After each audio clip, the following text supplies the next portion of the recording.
الحمد لله رب العالمين الرحمن الرحيم مالك يوم الدين والصلاة والسلام على سيد المرسلين وصحابه الطاهرين إلى يوم الدين.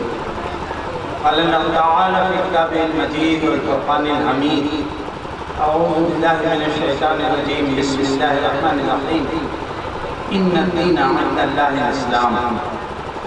وقال عز وجل: يا أيها الذين آمنوا ادخلوا في السلم كافة ولا تتبعوا خطوات الشيطان إنه لكم عدو مبين. وقال الله تعالى: لقد كان لكم في رسول الله أسوة حسنة لمن كان يرجو الله واليوم الآخر وذكر الله كثيرا.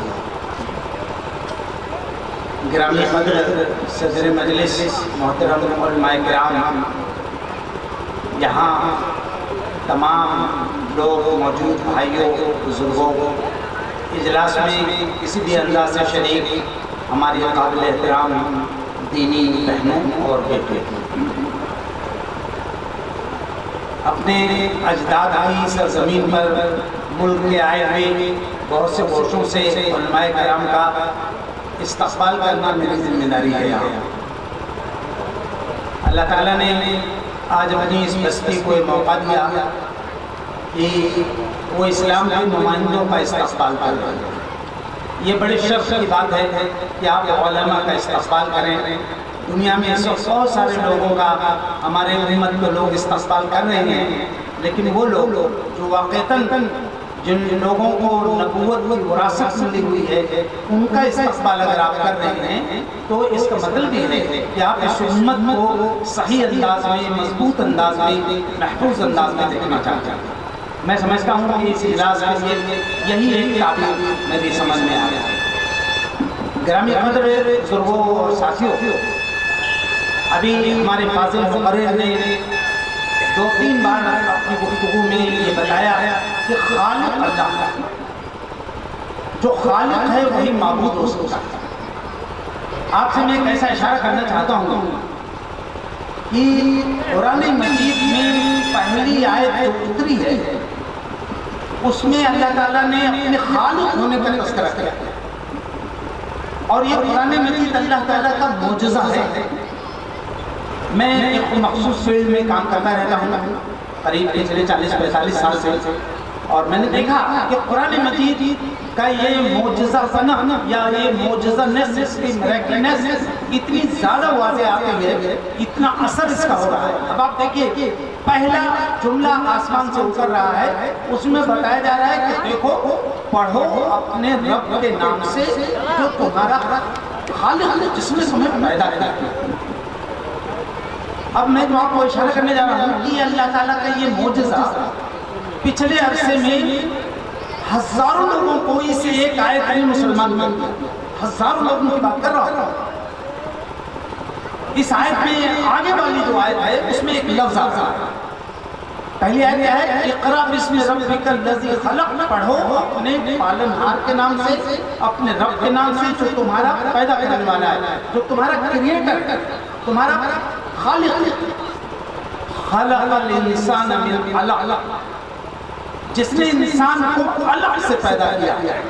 ہمارے مترجمین کی اپنی مجبوری ہوتی ہے، وہ بتانے کے لیے وہ کہہ رہے ہیں کہ انسان کی تخلیق ایک خون کی پھٹکی سے، خون کے بہت مائنوٹ جز سے ہوتی ہے.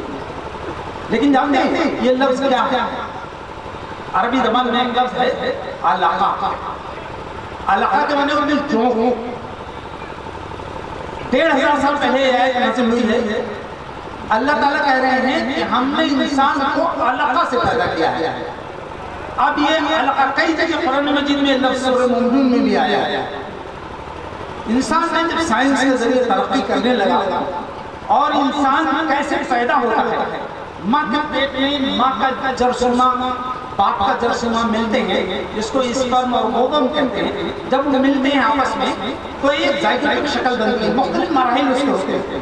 ایک مرحلہ اس کا بہت ابتدائی انداز میں ہوتا ہے کہ وہ جونک جیسا ہے. میں اس کی پوری ایک اسٹڈی کر چکا ہوں. جب جونک جیسا بنتا ہے وہ دونوں کے کیڑے مل کر کے کافی دیر تک وہ جونک ہی جیسے جو جانتے ہیں نا آپ لوگ دیہات میں دیکھتے ہوں گے ایک کونا بہت نکیلا ہوتا ہے اور ایک کونا تند ہوتا ہے. یہ وہ آیت ہے جس نے پچھلے 50 سال کے اندر کئی ہزار لوگوں کو ایمان دیا. لوگ یہ سوچنے کو مجبور ہو گئے کہ یہ قرآن جو ہے جب 1500 سال پہلے نازل ہوا ہے اور اس کی ساری باتیں، ساری آیات، سارے اس کی جو پرنٹس ہیں وہ سب موجود ہیں 1000 سال سے زیادہ کے عرصے کے، تو یہ کتاب تو بدلی تو ہے نہیں. تو اس میں سائنس کا تو ایسا کوئی رول نہیں ہے. 1500 سال پہلے موجودہ سائنس موجود ہی نہیں. تو یہ کتاب اسے یقیناً اللہ کی ہے، کریٹر کی ہے، خالق. میں صرف یہ بات کر رہا ہوں کہ اشارہ بھی کرنا چاہتا ہوں. ہم نے بچپن سے عالم حرم میں جو حکمران دیکھے اور جن کو مطلب جن کو پڑھتے رہے، اس میں سب سے غنیمت آدمی شاہ فیصل تھے. شاہ فیصل کے بارے میں آپ کو بتاؤں کہ شاہ فیصل اپنے علاج کے لیے ایک بار امریکہ گئے. امریکہ میں وہ جا کر کے ان کا جو امریکہ کے حکومت میں باقاعدہ ایک بہت بڑے میڈیکل کے ایک اسکالر کو ان کے علاج کی نگرانی کے لیے متعین کیا. اس کا نام تھا ڈاکٹر مورس بوکائے. ظاہر شاہ فیصل کے اندر جو دینی حمیت، جو شعور تھا، وہ بہرحال ہماری عمر میں تو کم سے کم کسی بادشاہ کے اندر پورے عالم اسلام میں نہیں نظر آیا. وہ علاج کے دوران وہ جب آتے تھے سپرویژن کے لیے تو شاہ فیصل نے ان سے پوچھا کہ مورس ہیو یو ریڈ قرآن؟ مورس تم نے کیا قرآن پڑھا ہے؟ بہت غور سے سمجھیے گا، ایک موضع پرگٹی ہے، اطراف کے بھی مسلمان ہیں. شاہ فیصل نے کتنی عجیب و غریب بات کی. کہا مورس تم نے قرآن پڑھا ہے؟ مورس نے کہا ہاں سر، میں نے پکھال پڑھا. پکھال نے انگریزی میں قرآن کا ترجمہ کیا، قریب 70 سال سے. بہت ہی شاندار، بہت ہی ادبی انداز کا انگریزی کا ترجمہ. تو کہا سر میں نے پکھال پڑھا. شاہ فیصل نے کہا مورس تم نے قرآن نہیں پڑھا، تم نے ترجمہ پڑھا. دونوں کہا کہ سر کیا قرآن نہیں جو میں نے پڑھا؟ کہا نا یہ قرآن نہیں ہے، یہ ترجمہ. تو کہا سر پھر کیا؟ کہا کہ قرآن کو عربی میں. مورس کو بات لگ گئی. مورس رک کر کے 2 سال انہوں نے عربی زبان بند اور قرآن پڑھنا شروع کیا. تیسرے حصہ اللہ تعالیٰ نے ان کو ایمان دیا. اتنی شاہکار ایک کتاب ہے کہ پوری دنیا میں 80 سے زیادہ زبانوں میں ترجمہ ہو چکی ہے. اس کی کتاب کا نام ہے قرآن سائنس اینڈ بائبل. میں صرف اشارہ کرنا چاہتا ہوں کہ اللہ تعالیٰ نے ہمیں، جو اللہ ہمارا خالق ہے، اس نے ہمارے ہدایت کے لیے جو کتاب اتاری ہے وہ ڈے ٹو ڈے روزانہ، میں کہہ سکتا ہوں ایک جو میرا طالب علم نام شاہد ہے کہ ہر مہینے قرآن کے معجزہ ہونے کی کوئی نہ کوئی دلیل پوری دنیا میں آتی رہتی ہے. آپ اس کو پڑھیں گے تو آپ دنگ رہیں گے. بہت سی باتیں اس طرح کی. میں اس لیے اشارہ کرنا چاہتا ہوں کہ آپ جب مسلمان ہیں، اللہ تعالیٰ نے آپ کی ہدایت کے لیے قرآن مجید بھیجا ہے. اس قرآن مجید کو پڑھیے، اس قرآن مجید کو اس سے تعلق مضبوط کیجیے. حضرت عمر کی ایک روایت ہے، اللہ کے نبی صلی اللہ علیہ وسلم نے فرمایا ان اللہ یأمر بہذا الکتاب اقواما، اللہ تعالیٰ اس کتاب کے ذریعے قوموں کو سربلند کرتا ہے، اور جو اس کو نظر انداز کر دیتے ہیں، اس میں تعلق چھوڑ دیتے ہیں، تو پھر یہ آخرین وہ ضائع ہو جاتے ہیں، وہ بالکل وہ گویا ذلت میں چلے جاتے ہیں.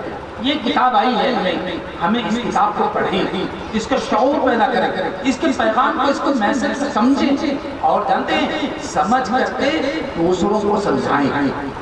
یہ کتاب آپ سمجھ لیجیے، یہ کتاب اس لیے نہیں آئی صرف عربوں کے لیے نہیں آئی ہے، عربی میں نازل تو ہوئی ہے، لیکن یہ کتاب گائیڈنس ٹو مینکائنڈ ہے، ہدی للناس. کیا کہا جائے گا؟ ہدی للناس. یہ تمام مانوتا کے لیے مارگدرشن ہے. وہ ہندو ہوں، وہ سکھ ہوں، وہ بودھ ہوں، وہ جین ہوں، کرسچن ہوں، یہودی ہوں، سب کے لیے یہ ہدی للناس. آپ دیکھیں یہ کتاب ہدی للناس. محمد صلی اللہ علیہ وسلم کو اللہ نے فرمایا وَمَا أَرْسَلْنَاكَ إِلَّا كَافَّةً لِلنَّاسِ بَشِيرًا وَنَذِيرًا. اے محمد، ہم نے تمہیں تمام انسانوں کے لیے بشیر و نذیر بنا کے بھیجا ہے. محمد صلی اللہ علیہ وسلم نے کافۃ للناس، تمام انسانوں کے لیے آئی ہے، اور یہ کتاب بھی تمام انسانوں کے لیے آئی ہے. اور محمد صلی اللہ علیہ وسلم کہ یہ امت جو ہے، معاف کیجیے گا، اس امت کو بھی اللہ تعالیٰ نے تعارف کرایا، فرمایا کنتم خیر امت اخرجت للناس، تم سب سے بہترین امت ہو، سب سے بہترین گروہ ہو دنیا کے اندر، اور تمہیں انسانوں کے لیے نکالا گیا ہے، انسانوں کے لیے برپا کیا گیا ہے. معاف کیجیے، ہمیں جو برپا کیا گیا ہے نا، وہ جیسے یہودی اور جیسے عیسائی اور جیسے مشرکین جیسے اپنی زندگی میں مست تھے، جہاں کوئی شخصی دہلی اس کی بھکتی کرنے لگے، جہاں اپنے دنیا کے لذت صورتوں میں مست ہونے لگے. اگر یہی سب کرنا تھا میرے بھائی تو ایک نئی امت اٹھانے کی کوئی ضرورت نہیں تھی. یہ امت تو اس لیے اٹھائی گئی ہے کہ دنیا میں جتنی بھی امتیں تھیں وہ امتیں ڈیویٹ ہو گئی تھی, راستے سے منحرف ہو گئی تھی, اپنے راستے کو چھوڑ بیٹھی تھی. اس امت کو اٹھایا گیا ہے تاکہ یہ تمام دنیا کی امتیں جو ہیں ان سب کو صحیح کریکٹ کر لے آئے, ان کو ڈسٹارٹ ہو چکی ہیں تو ان کو صحیح راستے پر لے آئے. اس لیے امت ہوئی. آپ اکثر سنتے ہوں گے کہ محمد صلی اللہ علیہ وسلم نے جو ہے اپنے معراج کے سفر میں انبیاء علیہ السلام کی امامت کی. تو ایک اصطلاح ہمارے سیرت نگاروں نے رکھی کہ آپ امام الامم, آپ امام الانبیاء. تو یہ جو امام الانبیاء نبیوں کے جو امام ہیں ان کی امت اصولی طور پر امام الامم ہے, تمام امتوں کی امام ہے. یہ امت دنیا کی امتوں کے, دنیا کی قوموں کی حاشیہ بردار نہیں ہے. یہ رسول اللہ کی امت جو پوری دنیا میں 200 کروڑ سے زیادہ پائی جاتی ہے, یہ دنیا میں دوسری قوموں کے پیچھے چلنے والی فالوور نہیں ہے, یہ دنیا کی امتوں کی امام ہے. تو کیسے امامت کریں گے اگر اس کو اپنے مقام کا احساس نہیں ہوگا, اپنے منصب کا شعور نہیں ہوگا, اور اپنے دین کی جو بنیادیں ہیں, جو فنڈامنٹل سب دین ہے, اگر اس کا اس سے شعور نہیں ہوگا تو آپ کیسے پوری دنیا کو دعوت دیں گے, کیسے پوری دنیا کو آپ صحیح کریں گے. اور آپ اندازہ کر سکتے ہیں ہمارا کیا حال ہے اس وقت. آپ سوچیے ذرا, میں آپ کو ایک نام یاد دلاتا ہوں. آپ نے اس ملک کا جو قومی ترانہ لکھا ڈاکٹر رابندر ٹیگور. ٹیگور ایک بار سفر کر رہے تھے, سفر میں ایک بہت بڑے ہندوستان کے عالم سید سلیمان ندوی بھی سفر کر رہے تھے. دونوں لوگ اسی جہاز میں تھے پانی. سید سلیمان ندوی نے سے کچھ جہاز کے لوگوں کو معلوم ہوا, بہت معروف آدمی تھے, تو لوگوں نے کہا کہ یہ بہت بڑے عالم ہیں, چلو ان سے اسلام کے بارے میں سنتے ہیں. وہ جہاز پہلے ترکی جا رہا تھا, ترکی سے پھر جو ہے اس کو لندن جانا ہے. آپ اندازہ کیجیے, ذرا سوچیے گا, ہمیں تھوڑا انٹرسپشن ہونا چاہیے, ہمیں تھوڑا اپنے آپ کا احتساب کرنا چاہیے. ہمارے جو ذہن میں لوگ ہیں علاقے کے, ان سے بھی میری گزارش ہے آپ اپنا احتساب کیجیے, ہم اپنا احتساب کریں. سید سلیمان ندوی سے لوگوں نے اسلام کے بارے میں کہا کہ سر آپ بہت بڑے عالم ہیں, بھی سنا بہت بڑے اسکالر آدمی ہیں, تو ہم آپ سے اسلام کے بارے میں کچھ جاننا چاہتے ہیں. جیسے بولے ہوئے ٹیگور بول پڑے. ٹیگور کے بارے میں آپ کو شاید معلوم نہ ہو, ٹیگور کو 14 زبانیں آتی ہیں, عربی بھی آتی ہے, بہت بڑا عالم ہے سنسکرت کا, انگریزی کا شاعر ہے, انگریزی میں اس کو 20 سیکھا. میں نے کئی کتابیں اس کو پڑھی. ٹیگور نے کہا سید سلیمان ندوی کو دیکھتے ہوئے, اور جو لوگ سوال کر رہے تھے کہ سنو, اگر تم ایکچوئل اسلام کو سمجھنا چاہتے ہو تو سیدھے قرآن شریف کو پڑھنا اور پروفیٹ کی لائف کو پڑھنا, محمد صلی اللہ علیہ وسلم کی زندگی کو پڑھنا. ان مسلمانوں کو دیکھ کر کے اگر تم نے اسلام کو سمجھنے کی کوشش کی تو یقیناً تم کنفیوز ہو جاؤ. یہ ایک الزام ہے, یہ ایک الزام ہے جو معاف کیجیے گا 70-80% صحیح ہے. ابھی ہمارے محترم فاضل حضرت نے توحید جو بنیادی عقیدہ ہے اسلام کا, اس کے بارے میں جو انتہائی بالکل ایک واشگاف انداز, ایک بالکل اس کو ایکسپوز کرتے ہوئے, اس کے اسرار اور رموز کو بالکل واضح کرتے ہوئے آپ کے سامنے ایک پیغام جو رکھا ہے, کیا یہ پیغام آج امت میں اجنبی نہیں ہے؟ میں آپ کو ایک واقعہ سنانا چاہتا ہوں کہ قریب 30 سال ہو گئے میں مدراس میں ہوا تھا. مدراس میں وہاں دعوتی ایک پروگرام تھا, غیر مسلم بھی تھے. ابھی ہمارے فاضل مفکرین حضرت ابراہیم علیہ السلام کا بھی ذکر کیا. وہ ایک لوگوں نے مجھے کہا کہ اس میں یہ سب مسلمان ہیں, آپ جیسی بھی تقریر کرنا چاہیں تقریر کر سکتے ہیں. تو میں 3 پوائنٹس میں بولا, رجوع اللہ, دعوت اللہ, جہاد کی سبیل. رجوع اللہ پہ ذرا تفصیل سے گفتگو کی میں نے, انگریزی میں بات کر رہا تھا, وہ تقریر پوری انگریزی میں کرنی تھی مجھے. جیسے میں تقریر کر کے بیچ ہی میں ایک نوجوان ایسے کھڑا ہو گیا, کئی سو لوگ کھڑے ہوئے, اس نے کہا sir I want to embrace Islam and just now, میں اسلام قبول کرنا چاہتا ہوں, بس ابھی کرنا چاہتا ہوں. تو میں ہڑبڑا کے تھوڑا, میں نے کہا لوگوں نے کہا کہ یہاں کوئی مسلمان کوئی غیر مسلم نہیں ہے, یہ کہاں سے آ گیا. پھر میں نے اس کو کہا, میں نے کہا کہ please wait, just I will back, میں ابھی آپ سے بات کرتا ہوں. لیکن جیسے ہی میں مائک سے ہٹ رہا تھا, میری انگریزی کی گفتگو کو تمل میں کرنے کے لیے لوگ آ رہے تھے, تب تک اس نے ایسے آ کے مائک پکڑ لیا. آج تک وہ منظر میرے نگاہوں میں محفوظ ہے. اس نے کہا کہ سر ریسائٹ یور کلمہ, آپ اپنا کلمہ مجھے پڑھا. تو میں کلمہ پڑھانے سے پہلے میں نے سوچا اس کو تھوڑا بریف کریں، پھر توحید اور رسالت اور آخرت کے بنیادی عقائد کو میں نے اس کو بریف کیا، پھر اس کو کلمہ پڑھا دیا۔ آپ جانتے ہیں اس کے بعد لوگوں نے مجھ سے کہا کہ آپ مہمان ہیں، آپ اس کا نام بھی رکھ دیجیے، تو میں نے اس کا نام خلیل اللہ، حضرت ابراہیم علیہ السلام کا جس لقب کا ابھی ہمارے پیشوا صحیح نے تذکرہ کیا، میں نے اس کا نام خلیل اللہ رکھا۔ جیسے ہی نام رکھا میں نے، اس نے کہا sir what does it mean, اس کا کیا مطلب ہے؟ خلیل اللہ کا کیا مطلب؟ میں بتا نہیں سکتا ہوں کہ میری بھی کیفیت بدل گئی۔ میں نے کہا خلیل اللہ مینس دا فرینڈ آف اللہ، خلیل اللہ کا مطلب اللہ کا دوست۔ بس وہ رونے لگے اور رونے لگے، اس نے کہا سر جسٹ آئی ہیو اسلام، میں تو بس ابھی ایمان لایا ہوں، and you people have made me the friend of Allah, آپ لوگوں نے مجھے اللہ کا دوست بولا۔ اس کی کیفیت بہت عجیب رہی، میں بھی اپنے اندر محسوس کیا، میں نے کہا کہ بات تو صحیح ہے، ہم تو اتنے عرصے سے ہیں لیکن واقعی اگر دیکھا جائے تو ہم میں سے کتنے لوگ خلیل ہوئے، تو یہ چیز بہت اہم ہے۔ خود احتسابی کسی بھی امت کے لیے بہت ہی مشکل عمل ہے، لیکن یہ اگر کوئی امت اگر کر لے تو آپ یہ سمجھ لیجئے کہ وہ امت انشاءاللہ کامیاب ہو گئی۔ اقبال نے کہا ہے کہ صورت شمشیر ہے دست قضا میں وہ قوم، کرتی ہے جو ہر زمان اپنے عمل کا حساب، اپنے آپ کا جائزہ جو قوم لیتی رہتی ہے وہ بالکل اس کو وہ گویا وہ باطل کے لیے، شر کے لیے، ظلم کے لیے صورت شمشیر۔ یہاں میں بہت ادب کے ساتھ آپ سے عرض کروں گا کہ بہت مختصر وقت میں چند اشارات کرنا چاہتا ہوں۔ دیکھیے ابھی میں نے کچھ آیا، اللہ تعالیٰ نے فرمایا ان الدین عند اللہ الاسلام، اللہ کے نزدیک دین تو بس اسلام ہے، دین تو بس اللہ کے نزدیک اسلام ہے۔ دین جب سمجھتے ہیں دین کا مطلب وے آف لائف، جیون ویوستھا، جو آپ کے لیے زندگی کا جو طریقہ ہے۔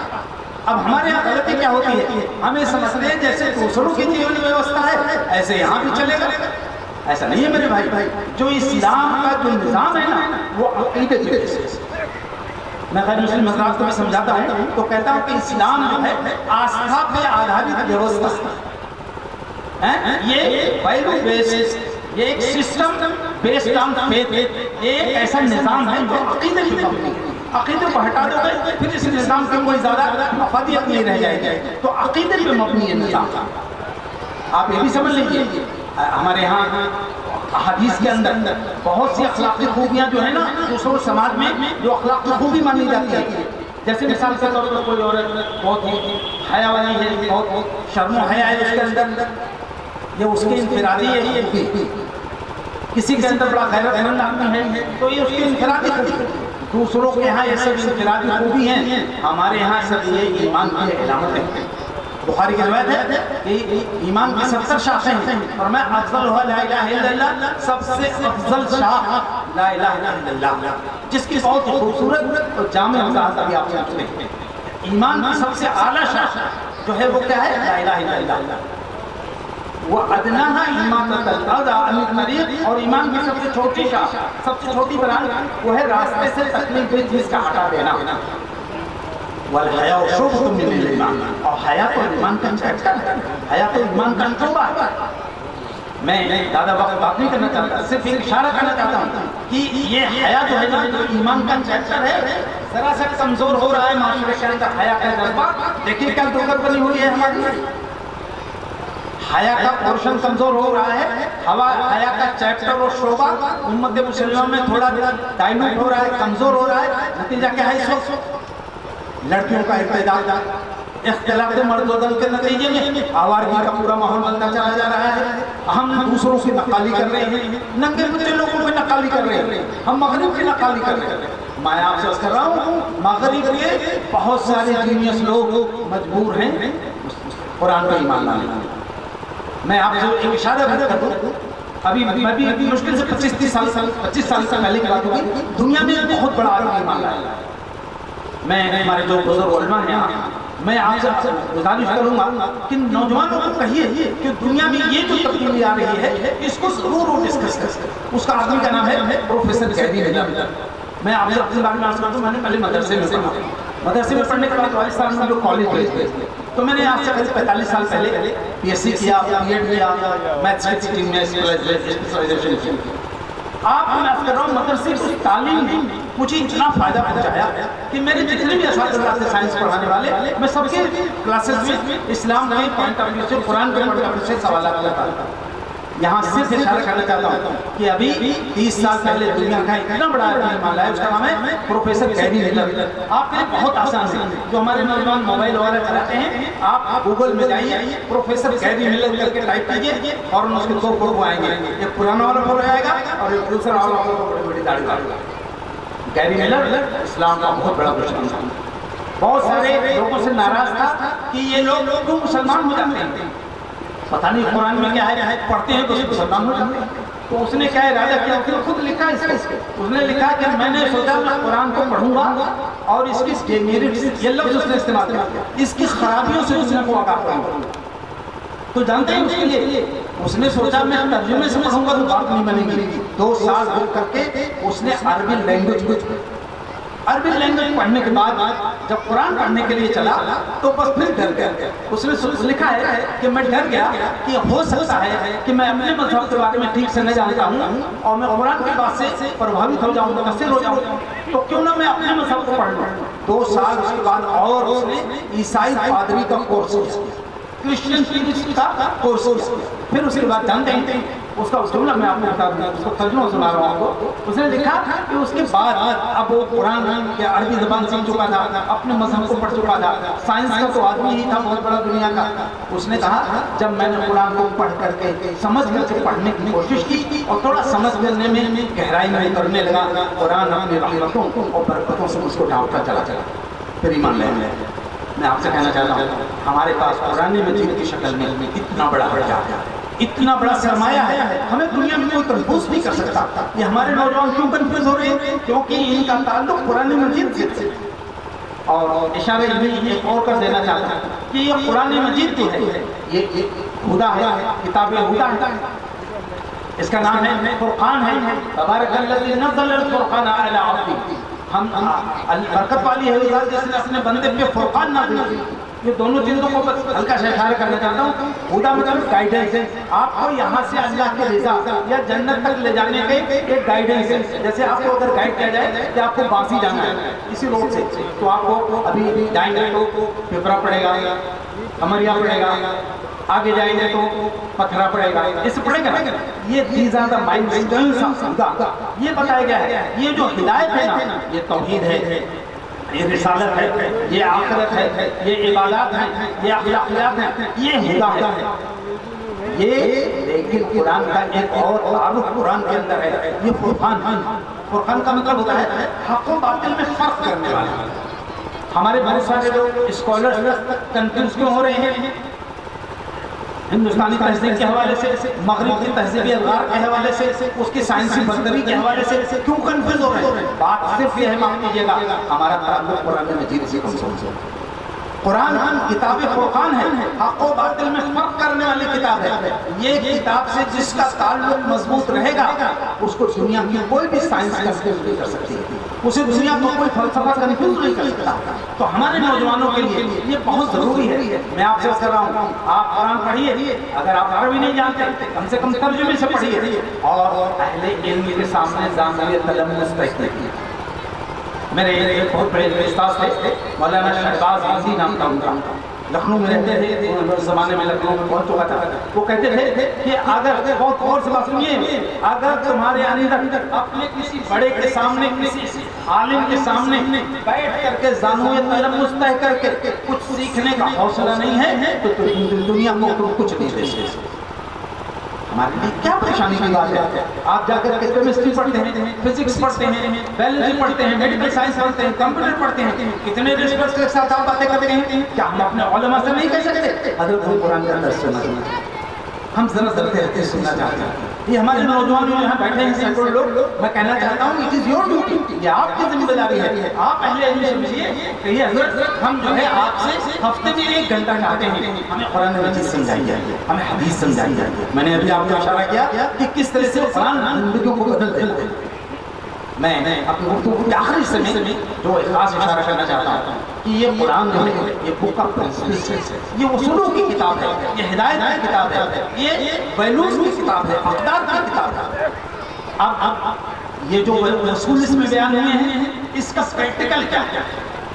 یہاں جو لوگ بیٹھے ہوں گے جو سائنس وغیرہ پڑھے ہوں گے تو آپ پڑھتے ہیں ایک چیز پڑھتے ہیں سدھانت کے بعد ایک چیز پڑھتے ہیں پریوگ، یعنی ایک چیز آپ پڑھتے ہیں اصول اور اس کا پریکٹیکل، اس کا عملی انتباہ، اس کا عملی نمونہ۔ قرآن مجید جن اصولوں کو دیتا ہے ان اصولوں کی عملی تعبیر محمد رسول اللہ صلی اللہ علیہ وسلم۔ میں آپ سے عرض کر رہا ہوں اگر یہ کہا جائے کہ محمد صلی اللہ علیہ وسلم چلتے پھرتے قرآن ہے وہ کچھ بھی غلط نہیں۔ آپ صلی اللہ علیہ وسلم کی ذاتی اقدس میں وہ پوری تعلیمات موجود ہیں جو قرآن کے اندر مطلوب ہیں۔ کیا کہا گیا؟ کانا خلق القرآن، حضرت عائشہ رضی اللہ تعالیٰ عنہ کہ رسول اللہ کا اخلاق تو قرآن ہے، یعنی مومن جو ہے ایک مسلمان جو ہے وہ قرآن کا چلتا پھرتا ترجمان ہونا چاہیے، ریپرزنٹیٹیو ہونا چاہیے۔ آج میں آپ سے کہوں میں بچپن سے بہت سارے لوگوں کو پڑھتا رہا، تو ایک خواتین اور بچوں کے ادب کے ہندوستان میں بہت بڑے مصنف گزرے ہیں، ان کا نام ہے مائل خیراوت۔ تو میں ان کے پاس جاتا تھا، رامپور میں 50 بار گیا، ان کے گھر قیام کرتا تھا۔ تو ایک جملہ میں ان کا آپ کو سنانا چاہتا ہوں۔ یہاں اہل علم بہت اچھی طرح سے جانتے ہیں کہ ان کی تحریر میں کتنی شگفتگی ہے اور کتنی سلاست ہے، کتنی کشش۔ مائل صاحب ان لوگوں کو کہتے تھے، یہاں جو میرے عزیز نوجوان بیٹے اور بھائی بیٹھے ہیں ان سے میں کہنا چاہتا ہوں، مائل صاحب ان لوگوں سے کہتے تھے دیکھیں جمیل میں آپ جب راستہ چل رہے ہو نا تو کسی کو ضرورت نہیں پیش آئے کہنے کی بھئی یہ جمیل جا رہے ہیں، سلیم جا رہے ہیں، عبداللہ جا رہے ہیں۔ لوگ آپ کو دیکھ کے یہ کہہ سکیں دیکھو یہ اسلام لانا ہے، یہ اسلام لانا ہے۔ کیا ہم ایسی ترجمانی کر رہے ہیں؟ میں اپنے نوجوانوں سے پوچھنا چاہتا ہوں کیا آپ کو دیکھ کر کے واقعی یہاں جو غیر مسلم یہ سمجھ سکتے ہیں کہ یہ اسلام جا رہا ہے؟ جتنی خرابیاں ان کے اندر ہیں اگر اتنی نہیں تو ان سے بس کچھ ہی کم ہمارے اندر۔ عقیدے کا کتنا برا حال ہے۔ ابھی میں نے آپ کو اس لڑکے کی بات سنائی تھی جس لڑکے نے یہ کہا تھا کہ آپ لوگوں نے مجھے اتنی تھوڑی دیر پہلے میں ایمان لایا اور آپ لوگوں نے مجھے اللہ کا دوست بنا دیا، تھوڑی دیر بعد ہم اس کے ساتھ کھانا کھا رہے تھے، کھانا کھاتے ہوئے اس نے کچھ سوال کیا مجھ سے، وہ سوال بھی مجھے یاد ہے۔ اس نے کہا اب دیکھیے اور سنیے جو میں کہہ رہا ہوں، اس نے کہا بدر whether it is allowed in Islam to go your head before any grave، کیا اسلام میں یہ جائز ہے کہ کسی قبر کے سامنے اپنا آپ سجدہ کریں، کسی قبر کے سامنے اپنا سر جھکا دیں؟ اب ظاہر ہے میں اگر کہتا کہ بھی مسلمان ایسا نہیں کرتے ہیں تو یہ بات میری زیادہ صحیح نہیں، اس لیے کہ مسلمان نام کے لوگ تو کرتے ہیں ایسا۔ تو میں نے اس کو جواب دیا جو اللہ تعالیٰ نے مجھے اصول سجائے، میں نے اس کو کہا actually it is never allowed in اسلام، اسلام میں اس کی بالکل اجازت نہیں ہے، اٹ از ٹوٹلی پروہیبٹڈ، بالکل حرام ہے۔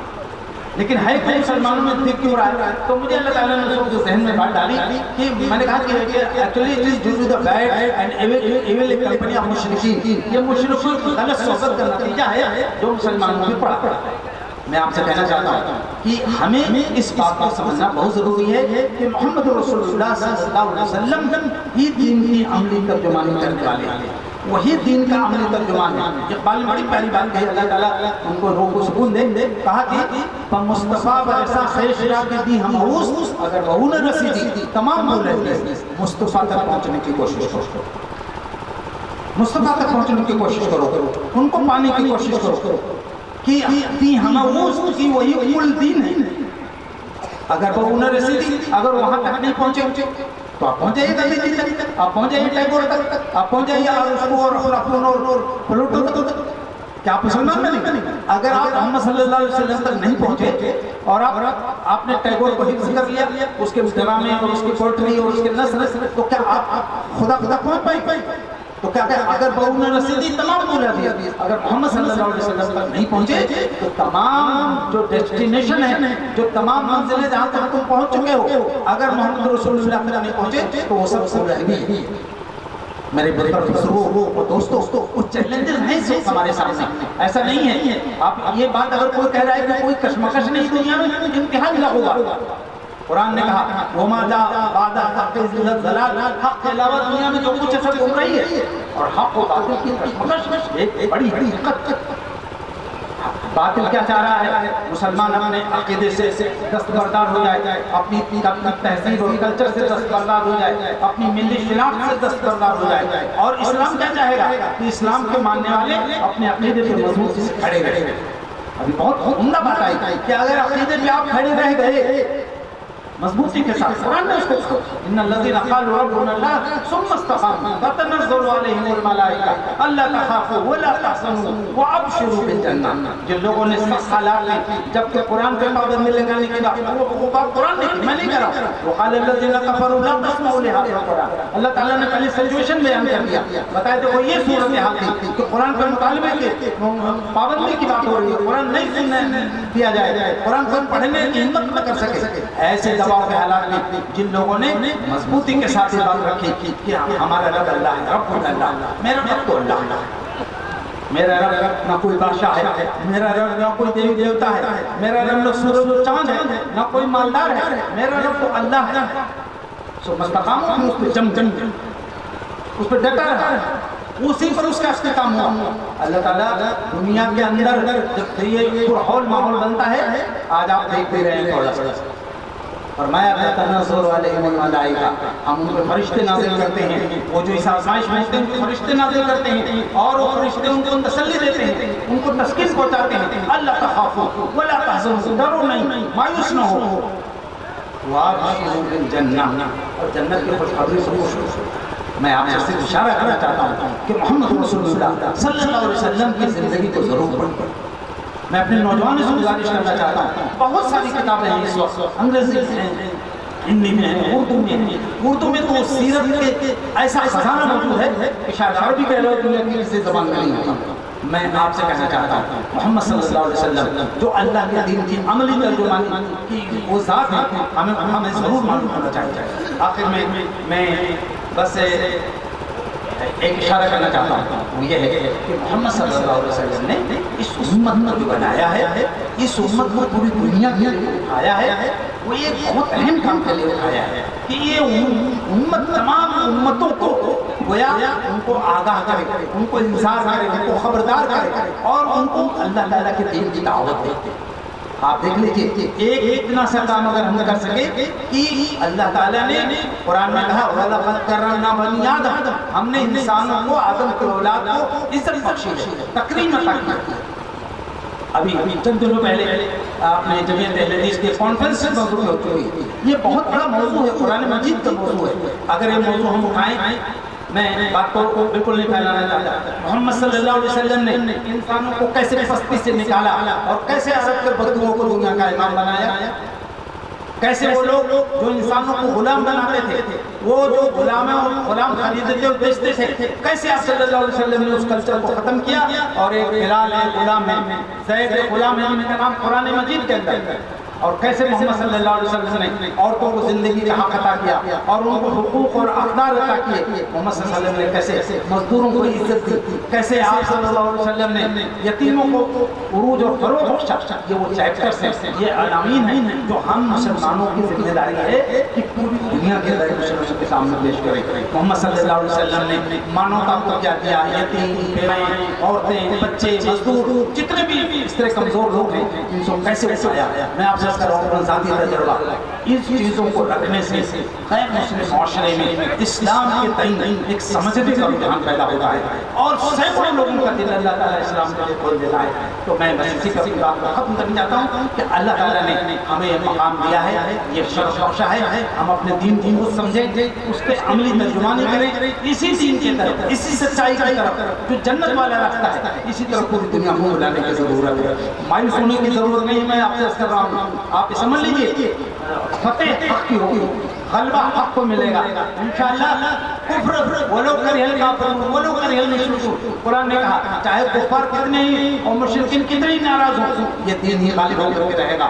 یہ کشمکش جو چل رہی ہے نا پوری دنیا میں، آپ سمجھ لیجئے یہ ہمیں اونچا اٹھانے کے لیے ہے، ہمیں ٹیسٹ کیا جا رہا ہے. ہم میں سے کون لوگ ہیں دین پر استقامت اختیار کرتے ہیں. میں ایک شعر کو ختم کرنا چاہتا ہوں، بہت پیارا سا شعر ہے کہ سفینہ ظلمتوں کا ڈگمگایا، سفینہ ظلمتوں کا ڈگمگایا، چراغ شیطنت ہے ٹمٹمایا. وہ دیکھو صبح کا روشن ستارہ جبینِ آسمان پر مسکرایا. اللہ تعالی ہم سب لوگوں کو شعور عطا فرمائے، حوصلہ عطا فرمائے اور مکمل طور پر زندگی کے آخری سانس تک محمد صلی اللہ علیہ وسلم کے نقش قدم سے چمٹے رہنے کی توفیق عطا فرمائے. وآخر دعوانا ان الحمد للہ رب العالمین. السلام علیکم.